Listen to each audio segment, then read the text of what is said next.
Good evening. On behalf of ISICON and Father Mullas Medical College, once again welcome all the delegates from all over the India. And the enthusiasm you have shown in the first 4 talk was really great. I never expected that. No, still the people are so much of interest in ECG. At the beginning of the session, I had the feeling that ECG is a dying art. Let us come back to the narrow complex QRS narrow complex tachycardias. What is narrow complex tachycardia? It is very simple. When the heart rate is more than 100, when the QRS is narrow, that means to say that if the QRS duration is less than 0.12, then it is called as a narrow complex tachycardias. So, what are the causes of differential diagnosis for narrow complex tachycardias? One is, that is a reentrant SVT, that is supraventricular tachycardia incorporating the nodal tissues. You have 2 types of tachycardias, that is AV nodal tachycardia and orthodontic AV reentrant tachycardias. Other one is involving the atria and the sinus node, that is sinus tachycardia and atrial flutters and other forms of atrial tachycardias. So, if somebody has got a tachycardia where RP interval is less, then you should think of this patient probably having a reentrant tachycardias. It is a picturized demonstration of the tachycardias. I already mentioned to you the tachycardia can be involving the SA node. If somebody has got a tachycardia involving the SA node, you have got only one type of common tachycardia, that is sinus tachycardia. There are other various forms of now recent forms of tachycardias. I do not want to confuse you.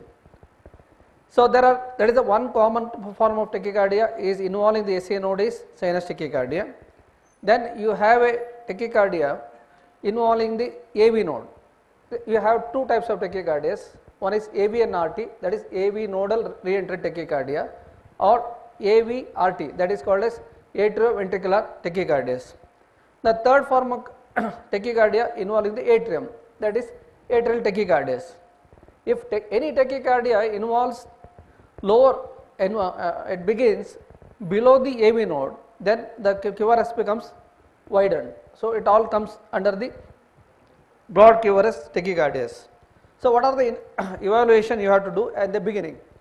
So, in the baseline ECG, you should see for what is the characteristic of tachycardia, whether it is regular or irregular, if it is a narrow or wide, what are the morphological clues, that is I am going to mention, tell you in the later stage. Then the history is very important. Now, we should not read any ECG, anything, not only the ECG, any reports, it may be a CT report or it may be a simple potassium report, you should not read without the proper clinical histories. So, you have to take a history of whether the previous MI or LV functions and other things are important. What are the mechanisms? There are various mechanisms for arrhythmias, how the arrhythmias originated, pathophysiology of arrhythmias. There are 3 major mechanisms. One is triggered activities, and the second one is increased automaticity, and the third one is re-entry. In all forms of arrhythmias, 90% are re-entry tachycardias. What are the things required for re-entry tachycardias? There are 2 things are important. One, you should have a slow pathway, other one is a fast pathway. In the slow pathway, what happens is the conduction is slower and the recovery phase is slower, whereas in the fast pathway the conduction is faster. So, unless you have 2 pathways with a different velocity, you cannot have a re-entrant tachycardias. So, how do you diagnose supraventricular tachycardias? So, in the supraventricular tachycardia, you should have a 12-lead proper ECG. It is a must. You should not record any ECG, read any ECG for especially for diagnosis of arrhythmia without 12-lead ECG. Plus, if it is possible, you can have one long strip with the lead 2 and lead V1. What are the points to be noted? in any ECGs, especially patient you are suspecting a narrow complex tachycardia. One is the onset, whether the onset is slow or it is an abrupt, and how it is terminated, if there is a sudden termination or it is gradually terminated. The morphology of P wave QRS complex is very important. Then whether it is associated with the bundle branch block or whether he has got his AV nodal blocks. So what is the commonest, which is the commonest type of narrow complex tachycardia? Anybody can tell? Anybody other? Next, the commonest type of narrow complex tachycardia, which is the commonest type? Sinus tachycardia, that is the best answer, correct answer. So answer is sinus tachycardia is the commonest types of narrow complex tachycardias. It is not the ABNRT or AVRT. So we think that sinus tachycardia is the normal one. So that's the mindset. So it is the sinus tachycardia. You can see here, what are the clinical features, ECG features? The heart rate is more than 100, the rhythm is regular. If you can go back and see here, the heart rate is more than 100, the rhythm is regular, P wave morphology is normal, and PR interval is within normal limit, the QRS is normal, STT is maybe normal, sometimes may be abnormal, because there is something called as a tachycardia induced secondary changes. So that is the commonest type of sinus tachycardia. Second type of tachycardia involving the junction is called as a junctional tachycardias. Whereas, so how to differentiate junctional and whereas AVNRT I will deal in the later stages, where you can see here there is a P waves. I will show you the P waves here. So you can see here the P waves here very close to the QRS complex. Also here it is very close to the QRS complex. So the the QRS complexes P waves are almost, it is inverted in lead 2 and lead 3. So how do you diagnose junctional tachycardias? So what is the normal rate of junctional or the AV node rate? What is the normal rate of AV node? 40 to 60. So if it is more than 60, it is not the tachycardia. Normally, that is what happens is most of the tachycardias, if we call generally, if its heart rate is more than 100, then we call it as a tachycardia. The exception is, whereas in the junction, if the heart rate is more than 60, usually it is around 60 to 100. So the heart rate and PO can be inverted, especially in the lead 2-3 AVF. Also it can be in the lead V1. The rhythm will be regular, QRS will be normal, ST segments are normal. So these are the clinical features, ECG features of junction tachycardias. So the important thing you should see, and if you want to diagnose AVRT or AVNRT, this is a very important slide, you should concentrate here. So the diagnosis of AVRT or AVNRT is depending on the PR interval or RP interval. So whether the RP interval is shorter than PR interval, you can see here the RP interval is short and the PR interval is long. This is called, it comes under the 1 classification. This is the other situation where the RP interval is more than the PR interval. So these are the two types of arrhythmias. So what are the situations you will have a long RP intervals? Which are the tachycardias we can have long PR intervals? The one is the RP intervals. One is the sinus tachycardia. Second situation is the atrial tachycardias. Atypical AVRTs, that is atrioventricular tachycardias, not the routine one. Junctional tachycardias. Even some of the atypical AVNRT also can have a long RP intervals. So let us concentrate on what are the conditions, ECG conditions, where the RP interval is shorter. It occurs in most of the AVNRTs. It is typical in AVNRT and most of the AVRTs. So let us concentrate only on the tachycardias which has got short RP intervals.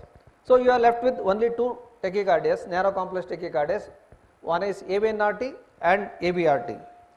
So we don't use the word what is so called SVT now, because either you have to diagnose AVNRT or AVRT. So 90% of these tachycardias are reentrant tachycardias. Out of that 60% are AVNRT and 30% are AVRT and 10% are atrial tachycardias. 2 to 5% of the tachycardias can be because of WBW syndromes. So it is a quick I have already mentioned, it is a quick look of 12 lead ECG is very important, whether it is a narrow or wide, whether it is slightly regular or irregular. So most often when the heart rate goes up more than 180, if the heart rate goes up more than 180, you make it very clear, it is very difficult to with the eye to say that it is regular or irregular. It is always better to use a caliper or a paper. Don't say that no, okay, I feel that this ECG is regular. It is never. Sometimes you can miss an atrial fibrillations because the heart rate is more, especially if it is more than 200, that is impossible. So whether it is associated with ischemic or excitation changes. So it is a typical AVNRT. You have a two pathways I have already mentioned. One is a slow pathway, the antegrade conduction down is the slope fast pathways with the blocked conduction in the slope fast pathways and blocked conduction in the slope pathways, and the conduction again, you can see the conduction again in the fast pathways. So this patient will have a very short RP intervals, and this patient also will have a what is called as a pseudo R waves in lead V1 or pseudo S wave in inferior leads in 1/3 of the patients. But majority, if you see a normal ECG, if you take a normal ECG in AVNRT, the chance of seeing a P wave is only 1/3. So what do you do now? If somebody has got a heart rate of 250, you are not able to see a P waves, rhythm looks regular. So what is the alternative now?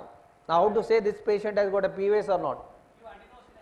No, I am asking in the ECG itself. We are not treating, we are just ECG. Pardon? I didn't get you. Now how to detect it? Pardon? Anybody in the audience?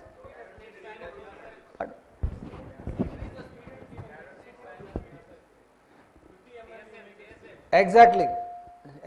So you are always right. There are two options. Option number one is, no, you take the ECG at the speed of 50 millimeters at double standardization.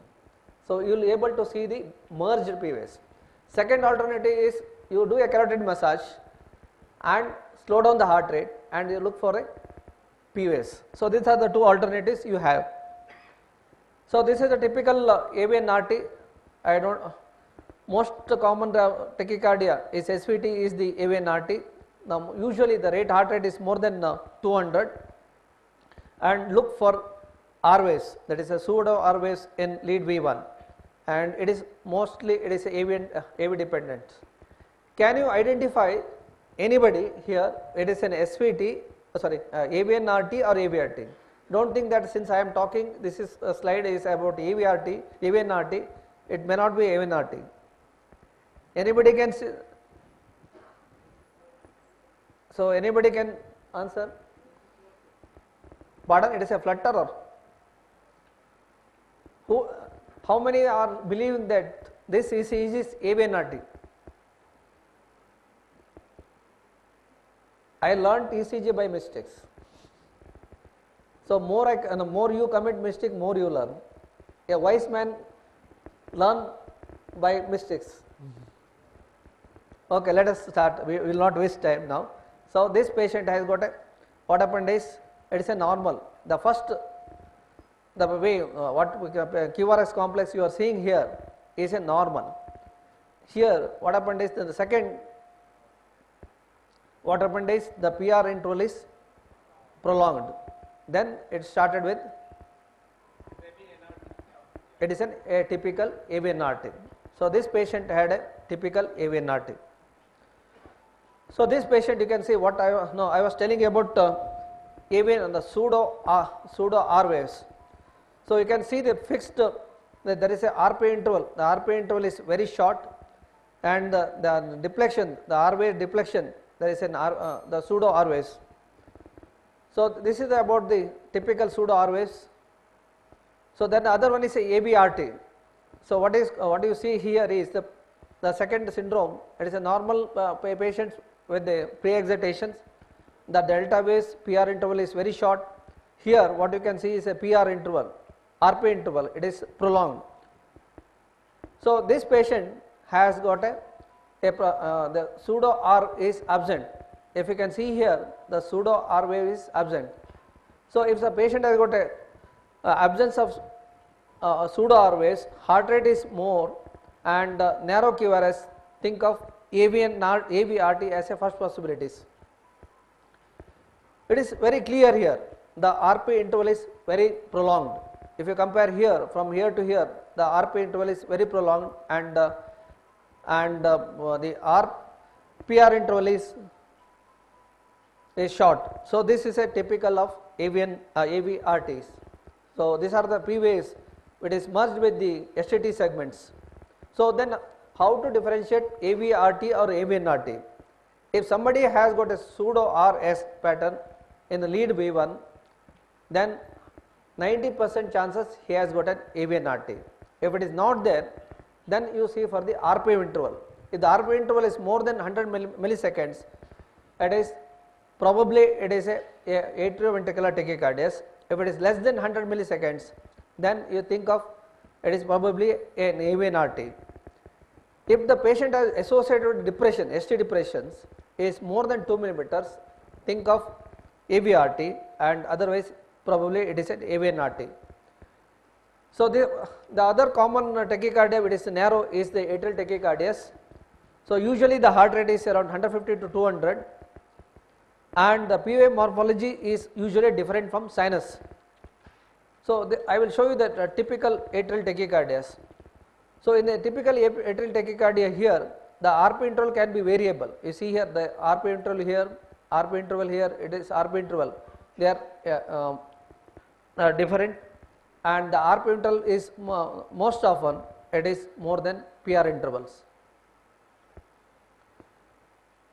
Most of these atrial tachycardias are because of increased automaticity, probably because of drug induced, or maybe infections or inflammations or post surgeries.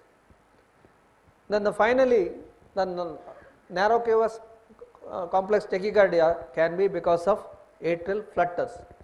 Usually in the atrial flutter, the heart rate will be around 250 to 350, and you will have a negative sawtooth pattern in lead 2, 3 AVF, positive in lead V1. So this is the typical atrial flutter morphology. This is the 4:1 conduction. Here you can see it is 2:2 conductions. If the conduction normally it is either 2:1, 4:1 in the odd even numbers, it can sometimes it can also change. So here there are the typical pictures of atrial flutter: 2:1 conduction, 2:1 and 3:2, and 1:1 conductions. It almost mimics the 1:1 mimics like an AVRT. So just to brush say that what are the other types of tachycardias is the reentrant sinus nodal tachycardia and syndromes of inappropriate sinus tachycardias. I am not going to deal because it will add to more confusion than anything. So this is the last slide of the discussions. A 32-year-old female treated in the emergency room for palpitation. The first ECG was tachycardia, and the second one is after adenosine. What is your diagnosis? This is the first ECG. This is the second ECG. What is the diagnosis? Majority say AVNRT or AVRT. Pardon?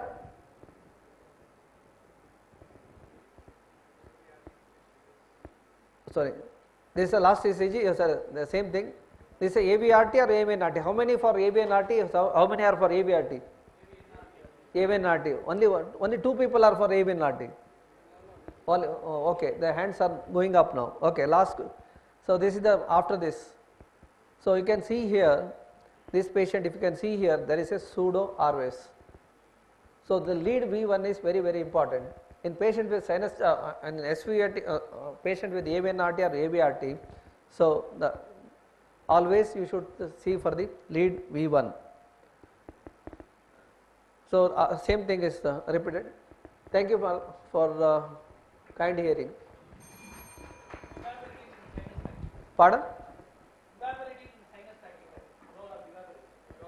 Ivabradine, no. Sinus tachycardia, there is no. As officially, ACC and AHA has not recommended ivabradine unless the patient has got a comorbid condition. Otherwise, you have to use either beta blockers or calcium channel blockers. Thank you, sir. I now request Dr. Mohammad Ashraf, Associate Professor of Medicine, Father Muller Medical College, to hand over a certificate of appreciation to Dr. Prabhakar.